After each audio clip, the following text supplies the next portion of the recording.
What if the most powerful thing you could do as a caregiver was to stop making all the decisions? Giving your loved one a voice in their care isn't just respectful, it's healing. In today's episode, we're diving into how collaboration can ease your load, build trust, and spark deeper connections no matter their age or ability. Hey lovely souls, and welcome back to Radiant Moments, a J&B podcast.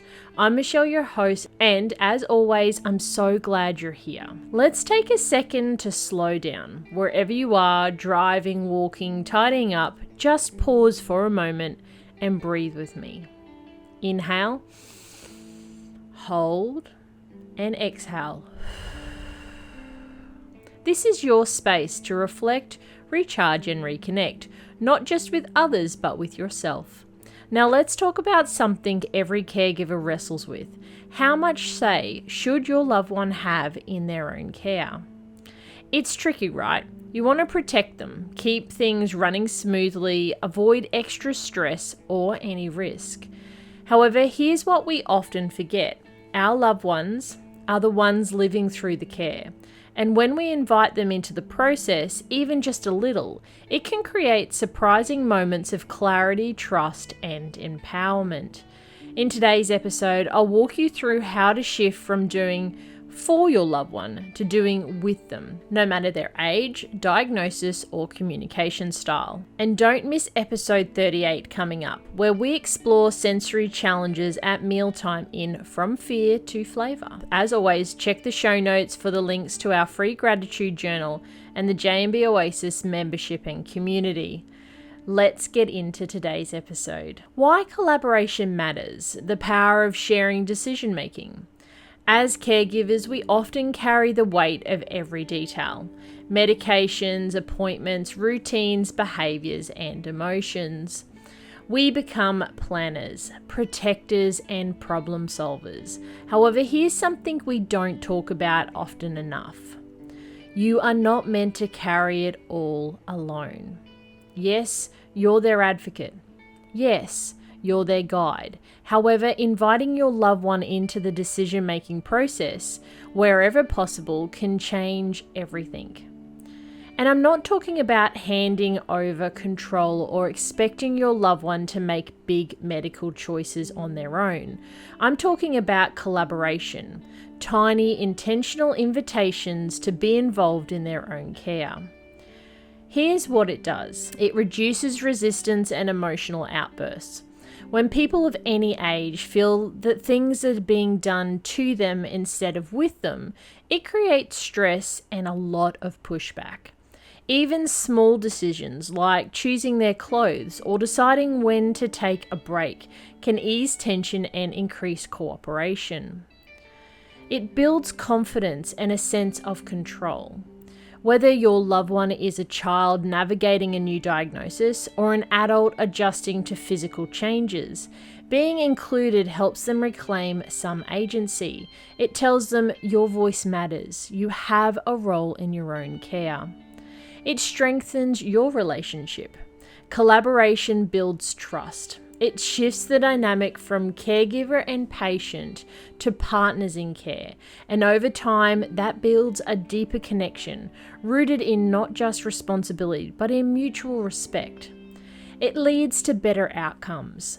Research and lived experience shows that when individuals feel heard and included, they're more likely to engage in treatments, communicate openly, and maintain routines. It's not just emotional, it's practical too. And here's the truth. Collaboration doesn't mean surrendering control. It means pausing to ask, where can I include them today? Because even the smallest choices, a shirt, a snack, a seat at the table, can be extremely powerful. Sometimes the simple act of saying, "What do you think?" is the most healing thing we can offer. When my son was very young and going through painful medical procedures, I felt like I had to manage everything. What he ate, when he rested, and how he coped, just so that we could get through day to day. However, one day, during a particularly hard week, I asked him, "Do you want me to sit with you or do you want space?" He blinked at me, And it took him a moment, but he said, "Can you just sit with me quietly and hold my hand?" It was a small thing, but it changed everything. He felt seen, heard, and respected. And that taught me autonomy isn't just for adults. It's a simple human need. Here are ways to invite involvement, building trust through everyday choices. Involving your loved one in their own care doesn't require grand gestures or perfect timing. It starts with consistent, gentle invitations. These small moments add up. They build trust, create connection, and remind your loved one that their voice matters. Whether you're supporting a child, a teen, or an adult, the key is meeting them where they are and offering choices that feel accessible, empowering, and respectful. Let's break it down by age and need. So, for example, for children, it's all about control in safe ways. Children often feel powerless in healthcare settings, so give them micro decisions that help them feel seen and safe. Here are some simple statements. Why don't you give them a try? Do you want to use the blue towel or the green one today? Would you like to press the elevator button on a way up or on the way down? Can you help me pack your bag for the appointment? What toy do you want to bring today? These choices might seem small to us, but to a child, they create a sense of control and participation in a world that often feels big and unpredictable. For teenagers, start with respect. Teens are in that tricky place between needing support and craving independence. Honoring that balance goes a long way. You might say, "Do you want to read through this treatment information with me before we make a decision? Would it help if I explained what the appointment is about? Or do you want to ask the doctor yourself? What's one thing we could change that would make today easier for you?" Validate their opinions, even when they're unsure. Remember, asking a teen how they want to be involved is often more effective than simply assigning roles. For adults, collaboration over delegation. When caring for a spouse, parent, or adult child, autonomy matters deeply. Even if their capacity to participate changes over time, inviting their input wherever possible reinforces dignity. Give this a try. Would you like to start the appointment on your own? Or should I take notes and we review it together after? Here are the 2 main treatment paths the doctor mentioned. How are you feeling about them? Is there anything you'd like to ask next? I can help you write it down. These questions are gentle, open, and allow space for honesty, even when the answer is, "I simply don't know." If verbal communication is challenging, not everyone can express themselves with words, and that's okay. Involvement isn't complexity. It's about inclusion. You may ask why this matters.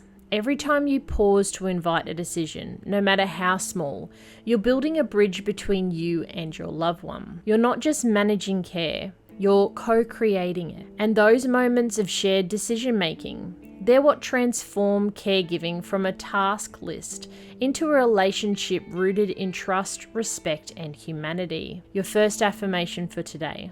My loved one's voice matters. I can make space for their input without losing my own. What to do when it's hard. These are realistic tools for the tough moments. Let's be real. There are days when collaboration feels completely out of reach. You're stretched to your emotional limits, your loved one is overwhelmed or nonverbal, and just keeping things afloat is a huge win in itself. In those exact moments, that's when we need a different kind of toolkit. Not just ideals, but real doable steps that honor your reality. Here's what I've learned, both through personal experience and from our community of caregivers. Choose when wisely. Timing is everything. If your loved one is anxious, overstimulated, or in physical pain, it's okay to delay a conversation. Choose a quieter moment. After a meal, during a car ride, or while winding down before bed. Don't be afraid to say, "Let's pause. We'll come back to this when we're both in a better headspace." Prep ahead gently. Sometimes our loved ones need extra time to process before they can participate meaningfully. Try something like, we have a doctor's appointment tomorrow. Would you like to help decide what questions we ask? You could use visual aids, lists, or even a voice memo to make things feel less overwhelming. This helps them feel included without being put on the spot. Use soft power. When things feel tense or resistant, offer choices that allow your loved one to maintain a sense of agency without overwhelming them. Instead of, what do you want for dinner? Try, would you like pasta or soup today? Instead of, do you want to do therapy now? Try, would you rather do therapy before or after lunch today? Empowered decisions don't have to be big, they just have to feel real. Debrief together. After a difficult appointment or moment, take a little time, whether it's that evening or the next day, to ask, how did that feel for you? Was there anything you didn't like or want to change for next time? Even if they're non-verbal, you can reflect out loud, sharing your own thoughts, and make gentle space for response over time. This shows them their voice is not only welcome, it's essential. And most importantly, don't see resistance as failure. Sometimes when your loved one shuts down or lashes out, it's not that they're refusing to collaborate. It's that fear or past trauma is showing up for them. Resistance can be a form of self-protection. In these moments, take a deep breath and remind yourself, this is hard, but we're doing our best, and that is enough today. Quick reframe tip. When things fall apart, try replacing why is this so hard with, what is this moment trying to tell me? Sometimes it's calling for rest. Sometimes it's asking for more choice. Sometimes it's just a bad day, and that's okay. Progress isn't linear. It's layered, lived, and learned over time. Try this, the Shared Decision Challenge. This week, I invite you to try this. Number 1, choose one area of care to open up for shared decision making. Number 2, ask a gentle, empowering question like, would you like to help choose our meal today? What would make today feel a bit easier? Number 3, reflect together afterwards. How did that feel? This isn't about handing over the reins. It's about showing your loved one that they're not just being cared for, they're being respected. If you require more support, you can access that through J&B Inspired.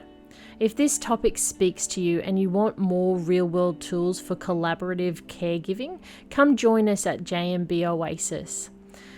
You'll find printables, conversation cards, and shared stories that help you navigate care with your loved one, not just for them. Links are in the show notes. Want more tools? Revisit episode 31. If you haven't already, go back and listen to episode 31, Navigating Healthcare Systems with Confidence. It's packed with tools that help you advocate effectively while staying grounded, and it pairs perfectly with today's episode. Your final affirmation for today.